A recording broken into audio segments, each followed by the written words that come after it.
बिस्मिल्लाहिर्रहमानिर्रहीम। अस्सलाम वालेकुम व्यूवर्स। आज मैं आपसे बहुत ही स्पेशल दम के कीमे की रेसिपी शेयर करने जा रही हूँ।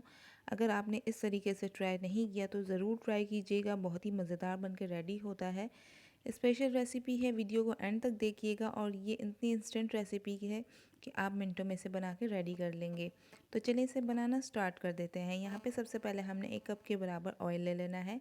ऑयल ज़रा सा हीट अप होना स्टार्ट हो जाएगा तो यहाँ पे हम ऐड कर देंगे कीमा। यहाँ पे मशीन का कीमा लिया है कुछ 500 ग्राम, मतलब आधा किलो के बराबर ये कीमा है। और ये बीफ का कीमा है, आप चाहें तो मटन या तो चिकन भी ले सकते हैं। एक दालचीनी का स्टिक ऐड किया कर देना है और एक बड़ी इलायची। इससे क्या होगा, जो कीमे की रॉ स्मेल है वो ख़त्म हो जाएगी और इसके अंदर एक अच्छी सी खुशबू आना स्टार्ट हो जाएगी। तो ये ज़रूर स्टेप को फॉलो कीजिएगा। अच्छे तरीके से हम मिक्स करेंगे। 3 से 4 मिनट तक के लिए हमें भूनना है। और यहाँ पे हम ऐड कर देंगे नमक 1 टीस्पून के बराबर। आप जितना भी रेगुलर नमक यूज़ करते हैं डेली रूटीन में, आप उतना ऐड कर दीजिएगा। हाफ़ टी स्पून के बराबर हल्दी। और यहाँ पे 4 से 5 अदद लहसुन के जवे थे जिसे बारीक चॉप किया हुआ है। और एक छोटा टुकड़ा हम अदरक का ले लेंगे। ये कटा हुआ हम फ्रेश ही यूज़ करेंगे, यहाँ पे हम पेस्ट ऐड नहीं करेंगे। इससे बहुत ही अच्छी खुशबू आएगी, तो आपने पेस्ट ऐड नहीं करना। इसको मिक्स करने के बाद यहाँ पे हम क्या करेंगे, एक मीडियम साइज़ का हमने प्याज ले लेना है और बारीक कट कर लेना है इस तरीके से। वो ऐड कर देंगे। हमें यहाँ पे ब्राउन प्याज की ज़रूरत नहीं होगी। और यहाँ पे 1 कप के बराबर हमने पानी ऐड कर देना है, ताकि जो कीमा है वो भी गल जाए और जो प्याज है वो भी सॉफ्ट हो जाए। यहाँ पे हम इससे पहले मिक्स कर देंगे। और यहाँ पे हम टमाटर ऐड कर देंगे। टमाटर हमने इस तरीके से एक टमाटर को 4 हिस्सों में कट कर लेना है और इस तरीके से रख लेंगे ताकि जो इसकी स्किन है बहुत इजीली रिमूव हो जाए। यहाँ पे इसको ढक के हम हल्की आंच पे 6 से 7 मिनट के लिए ढक देंगे, ताकि जो टमाटर है सॉफ्ट हो जाए और इसकी जो स्किन है वो इजीली रिमूव हो जाए। तो ये देखें 5 मिनट गुजर चुके हैं और इसकी स्किन बिल्कुल सॉफ्ट हो चुकी है। तो यहाँ पे इसकी स्किन आसानी से हम रिमूव कर सकते हैं कुछ इस तरीके से।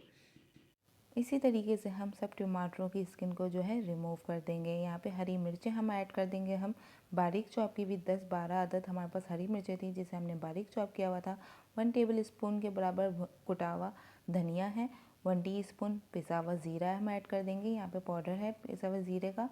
1 टीस्पून के बराबर काली मिर्चों का पाउडर है और 1 टीस्पून के बराबर दखनी मिर्चें, मतलब वाइट पेपर हमने ऐड की है। अगर वो नहीं है तो आप स्किप कर सकते हैं। इसके बदले में आप क्या करेंगे, कुटी काली मिर्चों की क्वांटिटी थोड़ी बढ़ा दीजिएगा। इसे इतना भूनेंगे कि टमाटर बिल्कुल सॉफ्ट हो जाए, बिल्कुल गल जाए, वो नज़र ना आए। तो ये देखें बिल्कुल अच्छे तरीके से गल चुके हैं। और इस स्टेज पे हम यहाँ ऐड करेंगे एंड में कुटी हुई लाल मिर्चें 1 टीस्पून के बराबर। और यहाँ पे दही है कुछ 100 ग्राम के बराबर, मतलब 5 से 6 चम्मच हम यहाँ पे दही फेंटा हुआ वो ऐड कर देंगे। यहाँ पे हम अच्छे तरीके से इसको मिक्स कर देंगे, ताकि जो इसका जो टमाटर और ये दही से क्या होगा, बहुत सॉफ्ट बन के रेडी होगा, जूसी और टेंडर बन के ये कीमा हमारा रेडी होगा। तो टमाटर और दही हमें दोनों चीज़ें ऐड कर देनी है। इसे हम ढक के हम हल्की आंच पे छोड़ देंगे कुछ 10 से 12 मिनट के लिए, ताकि जो भी कच्चापन है मसालों का और जो कीमा भी है कुछ कच्चा होगा तो वो अच्छे तरीके से गल जाएगा। तो ये देखें 8 से 9 मिनट हो चुके थे। ऑयल सेपरेट होना स्टार्ट हो चुका था, मतलब हमारा ये कीमा फुल डन हो चुका है। यहाँ पे हमने पहले से कोयले को गर्म करने के लिए रख दिया था, ताकि हम इसके अंदर एक अच्छा सा स्मोक दे सकें।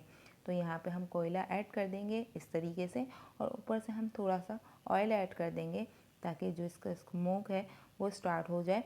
और यहाँ पे इसको हम ढक के छोड़ देंगे। यहाँ पे हमने फ्लेम ऑफ कर दिया था, इस बात का आपको ख्याल रखना है। यहाँ पे हम 6 से 7 मिनट के लिए छोड़ देंगे, ताकि ये जो इसका स्मोक है अच्छे तरीके से कीमे में आ जाए। तो यहाँ पे हमारे पास मज़ेदार कीमा रेडी है। तो हम इसे अब सर्व कर देंगे। गर्मा गर्म आप नान के साथ सर्व कर सकते हैं, पराठों के साथ या चपाती के साथ, आप किसी के साथ भी सर्व करेंगे, ये बहुत ही मज़ेदार बनता है। तो ज़रूर इस रेसिपी को ट्राई कीजिएगा। एंड में हम हरा धनिया, मोटी हरी मिर्चें और अदरक के साथ गार्निश कर देंगे। एंड में हम इस तरीके से नींबू को ऊपर से ऐड करेंगे और मज़े से एंजॉय करेंगे। तो ज़रूर इस रेसिपी को ट्राई कीजिएगा। वीडियो पसंद है तो वीडियो को लाइक और चैनल को सब्सक्राइब करना ना भूलिएगा। बेल आइकन के बटन को प्रेस कर दीजिएगा, ताकि आगे आने वाली हर वीडियो की नोटिफिकेशन आपको मिलती रहे। तो मिलते हैं नेक्स्ट वीडियो में, जब तक के लिए टेक केयर, अल्लाह हाफिज़।